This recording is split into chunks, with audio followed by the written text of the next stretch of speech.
Hello, another day, another review. Share ko lang kung saan ako nagstay sa Singapore. This time, nag-try naman ako ng hostel. The name ng hostel is Cube Boutique Capsule Hotel located in Kampong Glam. Ito yung labas ng hostel, so malapit siya sa malls, sa restaurants, at sa mga souvenir shops.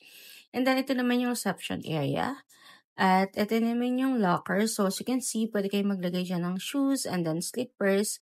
Then, dito naman sa gilid, pwede nyo iwan yung mga luggage nyo. And ito naman yung way papunta sa restaurant and toilet. Yung na-assign kasi na room sa amin is located lang dito sa ground floor. So, bago tayo makarating doon, dadaanan muna natin yung toilet and shower. And then, ito naman yung toilet. So, may tao kasi nung time na nag-video ako. Kaya, ito na lang ipapakita ko. As you can see, mayroon dyan tissue, may bidet, and then may sink, at malinis naman. And then, ito naman yung way papunta sa restaurant. So, meron ditong vending machine, at dito na rin sinaserve yung breakfast.